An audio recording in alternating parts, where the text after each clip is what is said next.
Olá, seja muito bem-vindo, aqui é o Josué da DBA Pro e hoje nós vamos aprender o que é Data Warehouse, também conhecido como DW ou Armazém de Dados no português. A ideia desse vídeo é a gente fazer uma abordagem bem prática para você utilizar no mercado corporativo. Primeiro de tudo, se você é novo em banco de dados, antes desse vídeo é legal você dar uma olhada no meu canal e assistir um outro vídeo que eu fiz com o título O que é banco de dados. Aí depois você volta para esse vídeo aqui para a gente continuar o papo, beleza? Segundo de tudo, já dá aquele joinha nesse vídeo e compartilha com seus amigos que também querem aprender sobre SQL, beleza? Bom, para começar, por que alguém vai precisar de um DW? Acho que entender isso aí é o fundamental para você entender um monte de coisas sobre DW automaticamente. Vamos fazer o seguinte, ó. Imagina que eu e você abrimos uma loja. De começo era só eu, você, meia dúzia de vendas e a gente começou a registrar essas vendas em um sisteminha, que naturalmente tem um banco de dados por trás.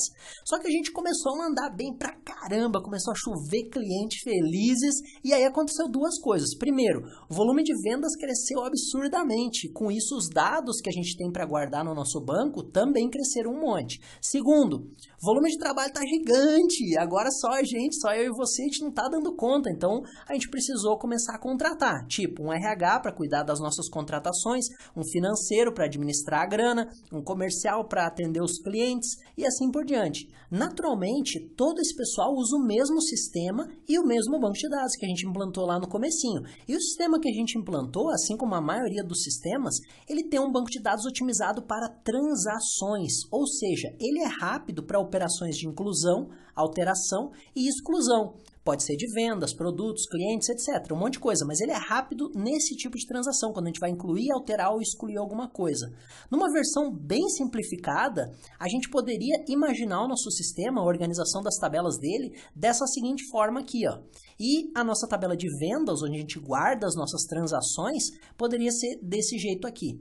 Para a nossa operação diária, o front-end da empresa, tipo o caixa, né, o atendimento a clientes, essa estrutura de colocar uma venda por linha e guardar na tabela de venda só os códigos, ela é super eficiente. Já notou como quem trabalha no caixa de um supermercado, por exemplo, sabe tudo quanto é código dos produtos de cor e salteado?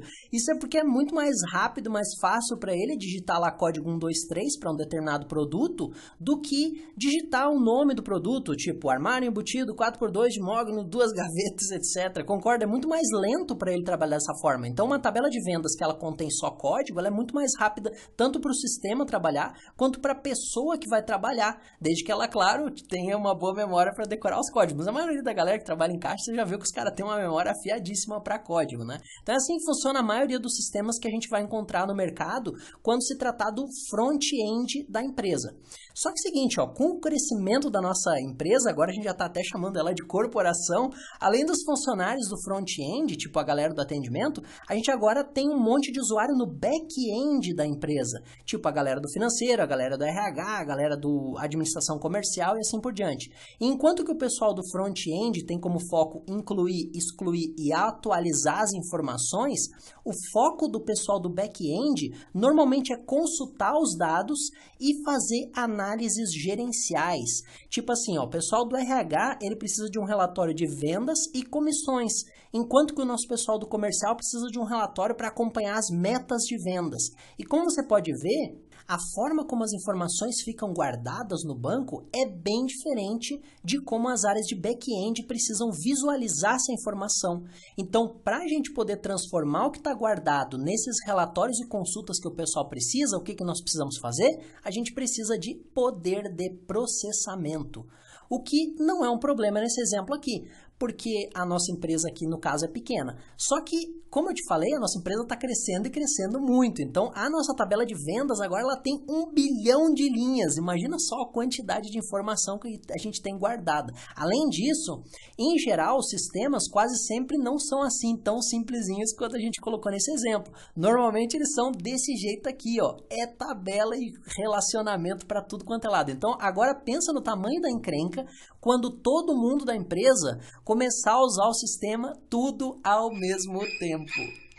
Pesado, né? Sem falar que os usuários de começo vão falar assim, o sistema tá uma carroça, no mínimo o fulano tá tirando aquelas porcaria de relatório dele, mas eventualmente vai sobrar para o pessoal de TI e essas carinhas felizes aqui vão se transformar em carinhas desse jeito aqui, dizendo para você o seguinte, olha, dá um jeito nessa porcaria de sistema. E como é que a gente atende todo mundo com performance, né? Como é que a gente resolve o problema corporativo que se criou em função do crescimento da nossa empresa? O problema é bom, né? Nossa empresa está crescendo, mas é claro que isso aqui se chamam as dores do crescimento, né? Como a gente resolver, como atender todo mundo com performance? Bom, para começar, a empresa vai contratar você ou vai contratar eu, né? Um DBA bom aí para resolver o problema de performance dos bancos.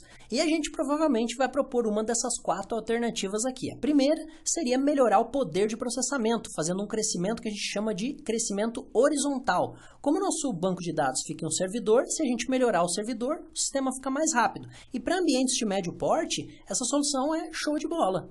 Agora, se a nossa empresa for de grande porte, aí já não rola, porque normalmente fica muito caro você, ou simplesmente inviável, você comprar um servidor que suporte tudo aquilo que a gente precisa. É por isso que nós temos a segunda alternativa, que é crescer verticalmente. Por exemplo, criando uma cópia do nosso banco de dados. Nesse caso, enquanto o pessoal do front-end trabalha na base principal, o nosso back-end vai trabalhar com uma cópia que a gente atualiza regularmente quando eles precisarem. Porque para calcular, por exemplo, as comissões ou as DARFs de impostos, o cara do back-end não precisa da venda que acabou de entrar no sistema agora há 1 minuto atrás. Ele precisa da posição de fechamento. Por exemplo, a posição de fechamento do dia, ou o fechamento da semana, ou às vezes, dependendo da situação, até o fechamento do mês serve. Então, esse modelo é bem legal e funcional, dependendo do tamanho da empresa, e ele tem 2 boas vantagens. A primeira é que é barato, é só comprar outro servidor e fazer uma cópia da base e pronto. E o gerenciamento disso daqui também é bem fácil, porque é só fazer uma cópia do banco quando os usuários precisarem. Só que esse modelo ele tem 2 desvantagens. Primeiro, criar relatórios ainda é uma tarefa que depende de alguém bom, que conheça aquele emaranhado que é o nosso esquema de banco. Porque dá uma olhada só no modelo de dados, né? Imagina um usuário comum tentando procurar a informação que ele precisa aqui dentro. É completamente inviável, você precisa de um especialista para fazer isso. E a segunda desvantagem é que não existe reaproveitamento do processamento. Ou seja, toda vez que um usuário precisa tirar um relatório, o nosso servidor precisa processar a informação tudo de novo, gastando luz, gastando recurso computacional, deixando o sistema mais lento e assim por diante. Então, dependendo do tamanho da nossa empresa, o ideal é a gente propor a solução 3, que seria crescer verticalmente, porém implantando um Data Warehouse. E aí, como que funciona?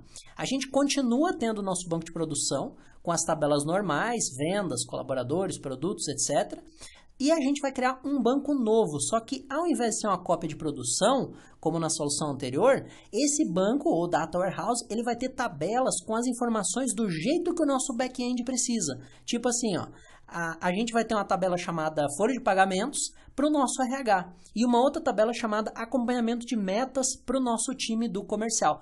Então, como você pode ver, um DW ele não precisa gastar recurso computacional toda vez que alguém vai tirar um relatório, ou seja, economia de poder computacional que gera economia de energia, economia de dinheiro, porque você pode ter um servidor menos porrada e assim por diante. E como que essas tabelas são alimentadas? Aí vem um outro conceito que é bem legal, através de um processo chamado ETL, ou Extract, Transform and Load, que nada mais é do que pegar a informação da nossa base de produção, extract, transformá-la no formato que o nosso back-end precisa, transform, e depois, ao invés de mostrar o relatório na tela, como normalmente os sistemas fazem, a gente vai salvar o resultado no nosso DW, nas tabelas do nosso DW. Isso seria a parte do load. Então, as vantagens desse modelo são altíssima performance, porque daí eu tenho os usuários distribuídos, cada um acessando o servidor que precisa, facílimo de botar consultas, facílimo de analisar dados, concorda? Porque aqui o dado já está organizado certinho do jeito que as pessoas precisam. Eu posso criar uma interface que o meu usuário, ele mesmo olha as tabelas e ele seleciona os campos que ele quer, então fica muito fácil de montar relatório. Isso aqui não é aquele emaranhado de informação que a gente tem lá no nosso banco de produção. E o reaproveitamento do processamento é total, né? A gente roda uma vez o ETL e uma vez que ele transformou os dados, depois todo mundo no back-end se beneficia disso, certo? Agora, as desvantagens são o autogerenciamento, naturalmente, né? Porque existem um monte de processos, bases, backups, problemas de sincronização que a gente vai ter, enfim, tem um monte de coisas gerenciais que esse modelo traz. Mas, ainda assim, é um modelo super popular nas grandes empresas por conta dessas vantagens, que são vantagens muito, muito atrativas aí para o mundo corporativo, né? Altíssima performance, fácil de reutilizável e assim por diante, né?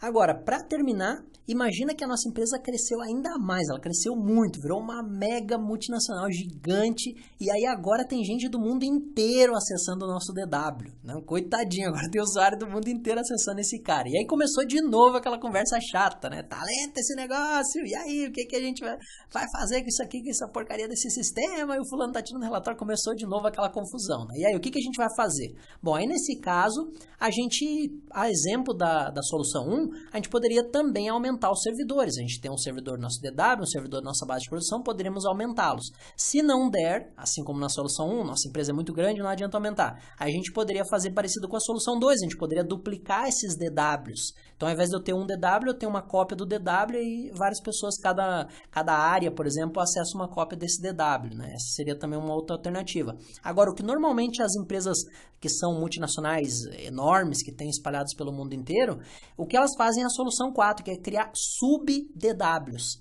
A gente vai continuar tendo a nossa base de produção, a gente faz um ETL e cria o nosso DW, e depois disso, a gente faz mais um ETL, ou não, simplesmente carrega a informação de um lado para outro, para salvar a informação no que a gente chama de data marts, que são sub-data warehouses especializados em uma determinada área ou linha de negócio. Então, na nossa empresa, a gente poderia ter, por exemplo, um data mart para o RH do Brasil, um data mart para o comercial dos Estados Unidos, outro para o financeiro da Inglaterra, outro para a contabilidade global da nossa empresa e assim por diante. Legal, né? Esse conceito. Agora você já sabe aí o que é e por que interessa implantar um Data Warehouse na sua empresa. E é claro que existem várias variações dessas soluções que a gente viu, mas no geral essas 4 estratégias atendem muito bem a empresas de qualquer porte que você for trabalhar. Então, para fechar, o que é Data Warehouse? É um banco de dados especializado em consultas e análises gerenciais. Eu acho que por aí você vai achar algumas definições bem difíceis sobre o que é Data Warehouse, bem acadêmicas, vamos dizer assim, né? Mas nesse vídeo aqui eu quis abordar de uma forma mais leve e principalmente uma forma mais usável no mercado corporativo. Eu tenho certeza que com esse vídeo que você viu aqui, de sei lá, 12, 13 minutos, você vai ter um entendimento bem bom de quando você tem que ter ou não tem que ter um Data Warehouse. Naturalmente, o que a gente viu aqui é um resumão, mesmo assim já me disseram que essa abordagem aqui ela é útil porque ela é 100% focada em entender na prática quando faz sentido ou não ter um DW. Por isso que eu acredito que depois desse vídeo aqui, como eu disse, os outros conceitos, ou até mesmo as definições acadêmicas, vão ser muito mais fáceis para você assimilar, beleza? E a propósito, se você quer estudar um pouco mais, ou você vai fazer alguma apresentação sobre Data Warehouse na sua empresa, no meu site eu coloquei lá várias expressões bonitas e que o pessoal fala muito aí no meio de DW, tá? Então você pode ir lá no site, dar uma olhada nessas expressões, é legal, porque você vai ouvir os caras falando isso daí, então você